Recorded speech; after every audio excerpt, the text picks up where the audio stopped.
दाई नवो दिन नवो रूप आए।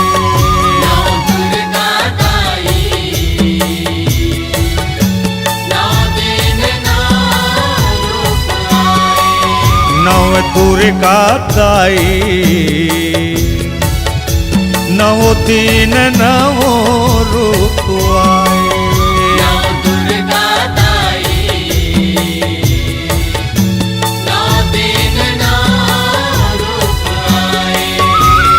चैत महीना कुंवार महीना, चैत महीना कुंवार महीना, महिमा अपन देखाए।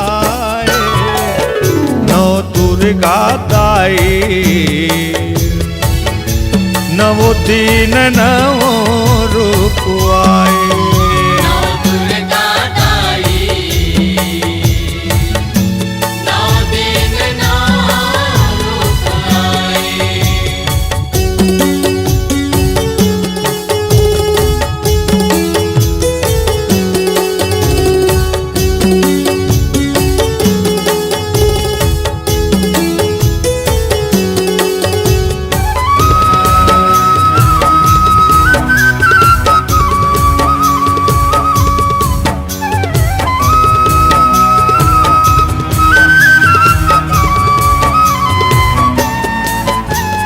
शैलपुत्री ब्रह्मचारिणी माता चंद्रघंटा तैती जेवो।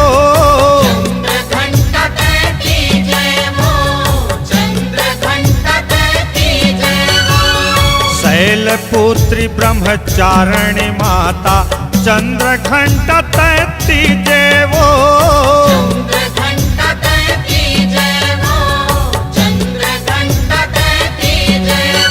कुष्मांडा चौथे दिन तय दाई स्कंद मात तय पाचे वो।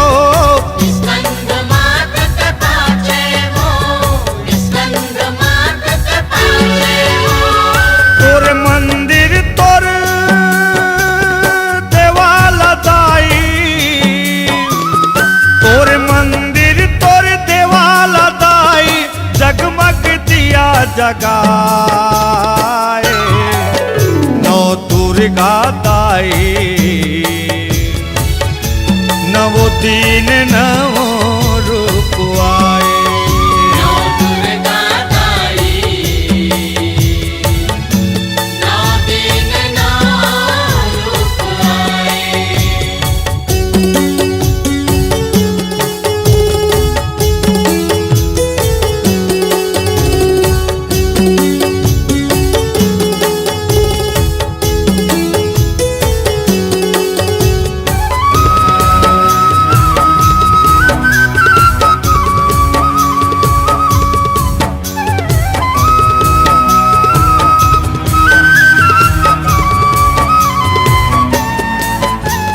छठे दिन कात्यायनी माता पावन रूप निहाराओ।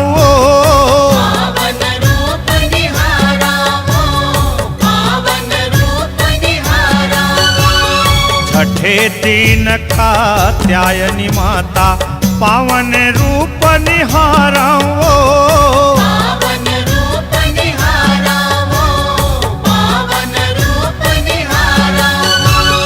काल रात्रि साते माए सादर चरण पखाराओ।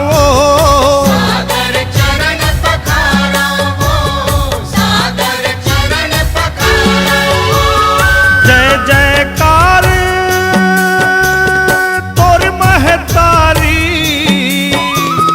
जय जयकार तोर महतारी, तीनों लोक छाए। नौ दुर्गा दाई नवो दिन नवो रूप आए।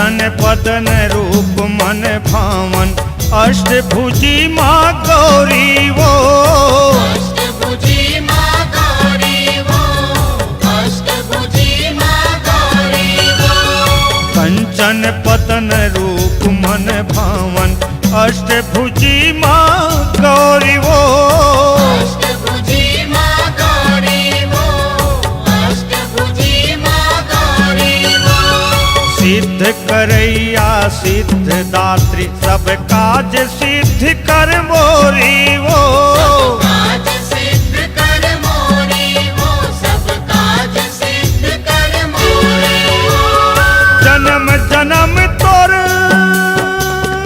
चरण मयरपन जन्म जन्म तोर चरण मयरपन दर्शन मोला देखा दे नौ दुर्गा दाई नवो तीन नवो रूप आए नौ दुर्गा दाई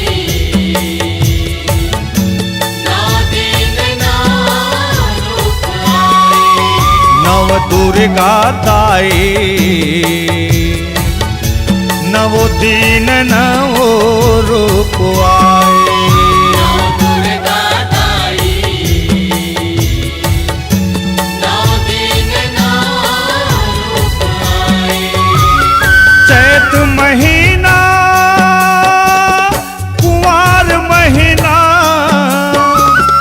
चैत महीना कुंवार महीना महिमा बन देखाए